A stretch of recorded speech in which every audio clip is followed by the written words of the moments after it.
Hi ಎಲ್ರಿಗೂ ನಮಸ್ಕಾರ ಸ್ನೇಹಿತರೆ. ತುಂಬ ದುಃಖಕರವಾದ ವಿಷಯ ಇವತ್ತು. ಭಟ್ಕಳದ ಬಾಲಾಂಜನೇಯ ಹೆಸರಿನ ಬೋಟ್ ಇವತ್ತು ಮುಳುಗಡೆಯಾಗಿದೆ. ಬೋಟ್ನಲ್ಲಿರುವ ಎಲ್ಲ ಜನರು ಸೇಫ್ ಆಗಿದ್ದಾರೆ, ಆದರೆ ಬೋಟ್ ಮತ್ತೆ ಒಂದು ಬಲೆ ಮುಳುಗಡೆಯಾಗಿದೆ. ಅಲೆಗಳ ಹೊಡೆತಕ್ಕೆ ಬೋಟ್ ಕಂಪ್ಲೀಟಾಗಿ ಮುಳುಗಡೆಯಾಗಿದೆ. ಮೀನುಗಾರರ ಬದುಕು ಎಷ್ಟು ಕಷ್ಟಕರ ಅನ್ನೋದಕ್ಕೆ ಈ ದೃಶ್ಯವೇ ಸಾಕ್ಷಿ. ಸಮುದ್ರ ನಮಗೆ ಜೀವನ ಏನೋ ಕೊಡುತ್ತೆ, ಆದರೆ ಒಮ್ಮೊಮ್ಮೆ ಈ ಥರದ ಸವಾಲುಗಳು ಕೂಡ ನಾವು ಎದುರಿಸಬೇಕಾಗುತ್ತೆ. ಗಂಗೊಳ್ಳಿ ಬಂದರಿನಿಂದ ಹೊರಟ ಬಾಲಾಂಜನೇಯ ಬೋಟ್ ಸಮೀಪದಲ್ಲೇ ಮುಳುಗಡೆಯಾಗಿದೆ. ಹತ್ತಿರವೇ ಇದ್ದ ಕೋಸ್ಟಲ್ ಗಾರ್ಡ್ ಮತ್ತು ಬೇರೆ ಬೋಟ್ಗಳಿಂದ ಸಂರಕ್ಷಣೆ ಕಾರ್ಯ ನಡೆದಿದೆ. ಮೀನುಗಾರರಿಗೆ ಸಮುದ್ರವೇನು ಹೊಸದಲ್ಲ.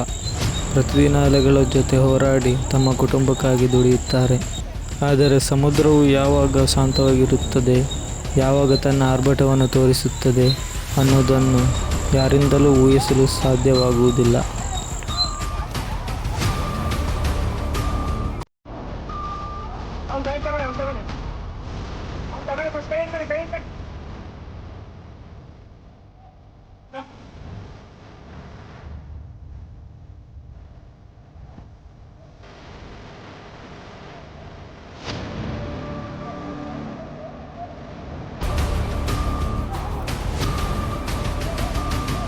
ದೇವರ ದಯೆಯಿಂದ ಬೋಟ್ನಲ್ಲಿರುವ ಎಲ್ಲರೂ ಸುರಕ್ಷಿತವಾಗಿದ್ದಾರೆ.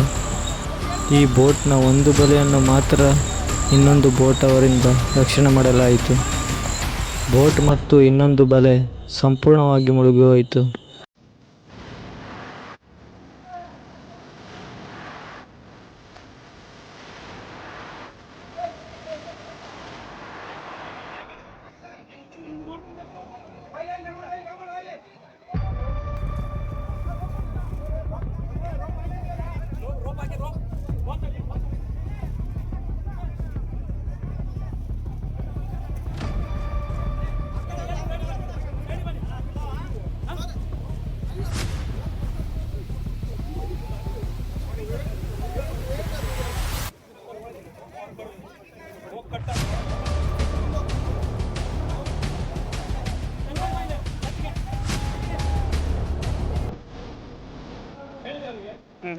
ಬರ್ಸಿ ಇದೆ ಬರ್ಸಿ